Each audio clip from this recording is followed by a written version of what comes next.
Hi BookTube, how are you doing? I hope you're doing well. My name is Juan. I am just one reader, and I am here to talk about three very interesting recent reads.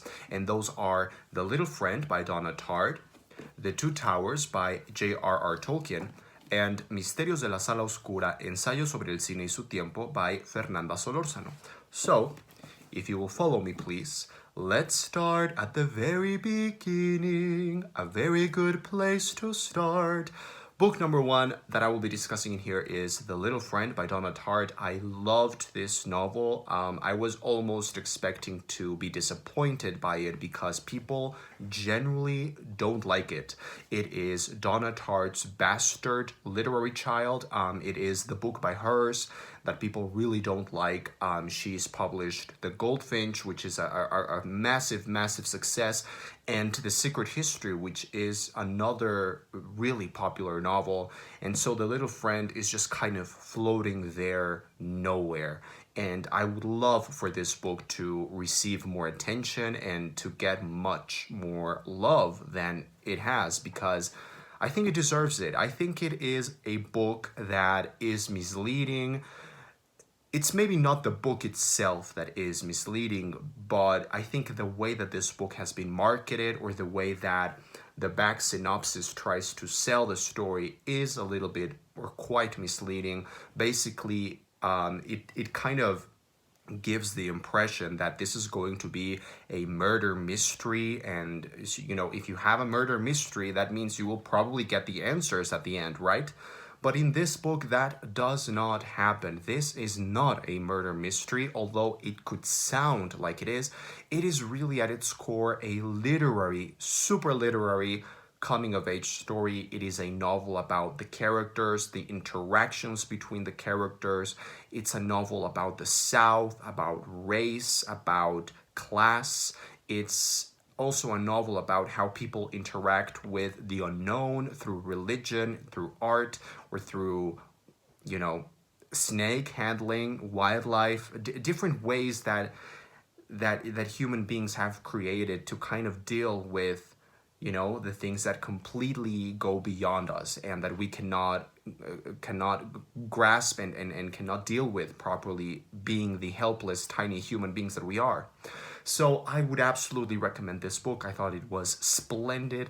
Donna Tartt, of course, is one of my favorite writers. She has a writing style that is just dazzling. She writes like nobody else. So yeah, I would absolutely recommend this. And if you're interested in hearing more of my thoughts on this book, including some very psychodynamic and psychoanalytical explorations of this book, go and check out my separate book review. Next up, we have The Two Towers, the second installment in The Lord of the Rings by Tolkien. And I really enjoyed how this book explores certain issues or certain topics such as power and morality and duty. In this book, as opposed to the first one, the Fellowship of the Ring, we already have the characters in place, so we can follow the different storylines, and I think we explore those themes, power, duty, and morality, throughout the separate storylines. So I enjoyed that. I also really love about this book's, the trilogy in general. I think these books, because they are so archetypical, they really tap into something primal, using these archetypes, the big spider at the end, to sort of represent, that kind of evil, terrifying mother, that kind of force for destruction. It's a very primal thing. It's something that we can see in literature and in art repeating itself over and over again. It's a motif. It's a symbol of something very primal. And also, there's a lot of archetypes in here. It's a very interesting book to explore from that kind of archetype, lens or framework.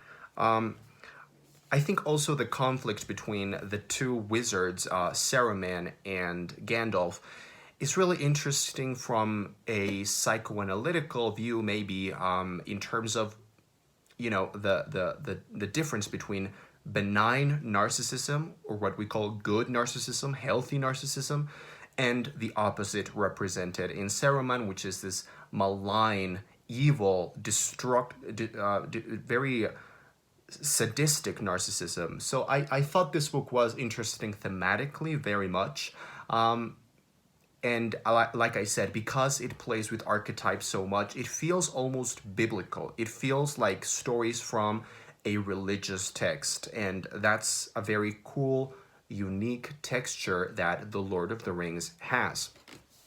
Now, in terms of the writing style and the plot, I did find this a little bit boring, and honestly, I prefer The Fellowship of the Ring a lot more over this one. I thought this one was kind of boring in certain moments. I think the writing style became a lot heavier than in the first one. The first one was just fun and magical, and I loved it. Whereas this one, I found it a lot more uh, convoluted and kind of cluttered, but I still enjoyed it. And of course, I'm really excited about the third one, The Return of the King. So I gave this one 3.5 out of 5.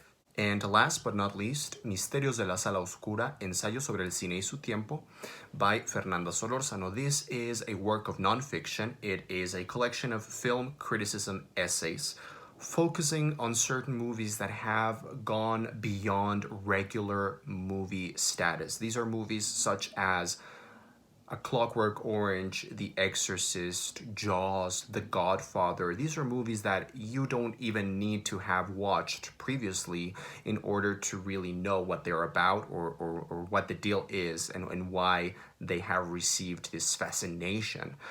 So the author, Fernanda Solórzano, is a wonderful film critic that I really love, because she does something that I think is really different. She explores all the sociological, historical, political, economical, psychological roots of the people who made these movies. And that's really important, really necessary when we are looking at a piece of art, such as filmmaking. Tranquilo.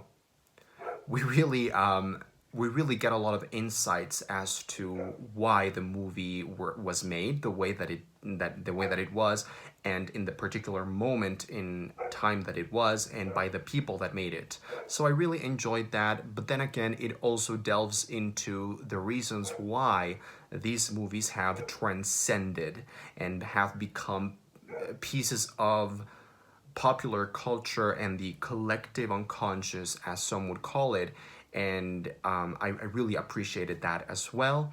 I do have a separate book review for this in Spanish on my channel. It's my first video that I've ever done in Spanish, and a lot of you guys seem to enjoy it.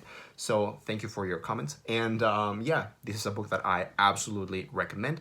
I gave this, I think, 4 out of 5 stars. Misterios de la Sala Oscura by Fernanda Solórzano. So guys, that's it for today. Thank you very much for watching. I am Just One Reader, and I'll see you next time.